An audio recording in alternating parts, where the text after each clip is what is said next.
afternoon. I'm Trista Keaton, and you're watching The Source. For today's Source, we have a piece about the recent proposal allowing freshmen to be on Greek property with alcohol sooner than the allotted Halloweekend. We also have a feature with DePauw students and their thoughts on the current rules.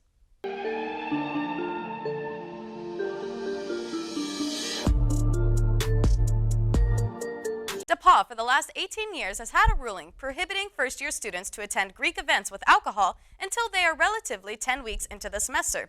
The university believes this protects freshman students from experiencing low performance in classes and becoming high risk for sexual violence and overconsumption of alcohol. However, there is a disparity in how Panhellenic and IFC treat this rule. We talked with Vice President of DePauw's Student Government, Eli Fennerman, to see why this proposal never moved forward, despite seeming to be a great solution for both the gender disparity and protection for freshmen. So we sort of crafted a proposal based on Dorian Shager's recommendation that we offer the school something in return. If we want to shorten that time, gives first years less time to get acclimated to kind of the college environment, which could in turn actually prove to not be as safe. Which the entire point of the proposal is to keep first years safe. IFC was in support and Panhellenic was not. I believe the main reason that they cited was that a lot of them had already planned like dad's weekend or mom's weekends and stuff, and they fell on the first weekend, which would put them behind for recruitment and rush and everything, which is a totally valid concern. And then some of them are thinking about how it kind of ruins tradition, and this is actually good for the students to become acclimated. That was another reason why we wanted to change the rule. It's pretty sexist. I'm sure you've experienced it. I've definitely experienced it. I was going over, not to incriminate myself or anything on camera here, but I was going over to fraternities from the first week that I was on campus, and I didn't really stop the entire time. The rule itself is technically that no first years are allowed on campus if there is alcohol, or are allowed on Greek property if there is alcohol present. So obviously anytime that there's a party or anything like that. Which is why in the fall you see like certain sororities are way better about this than fraternities are, but they'll have like events where they invite first years over for like lunch or something along those lines because there's no alcohol. So that's legal and it's like a registered event. Fraternities don't do that. They just invite people to their parties. And the school enforces the rule the same for fraternities and sororities.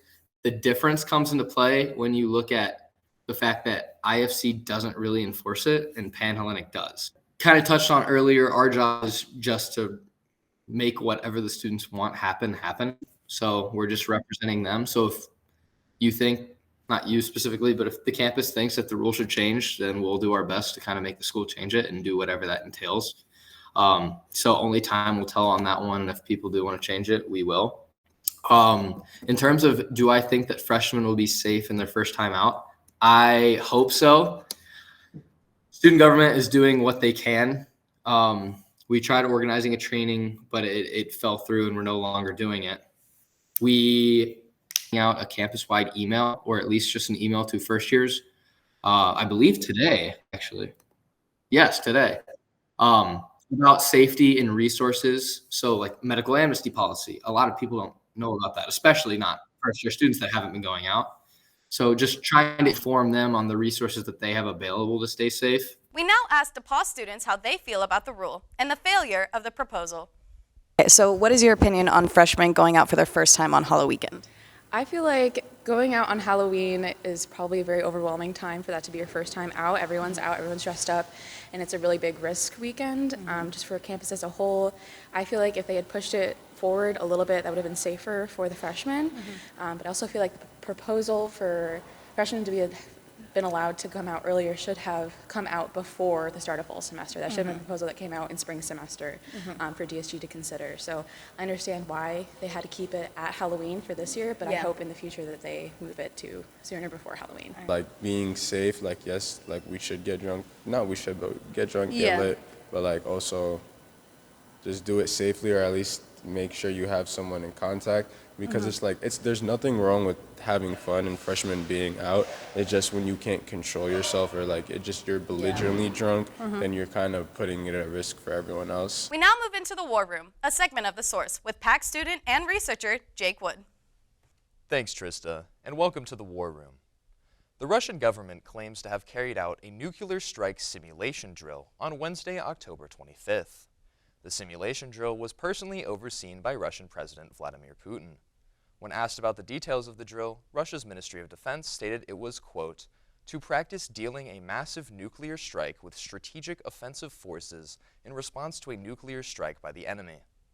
This development comes the same day Russia's legislature voted to withdraw from the Comprehensive Nuclear Test Ban Treaty. The final decision must be signed off by Putin, but based on his participation in this recent exercise, he is likely to support the law. In other news, Israel is demanding the resignation of United Nations Secretary General Antonio Guterres after comments he made regarding the ongoing conflict in Gaza. In a statement, Guterres said that he condemned the attacks by Hamas, but that they did not happen in a political vacuum. Israel viewed this as, quote, justifying terrorism, and has since demanded he retract his statements and apologize or resign from his position.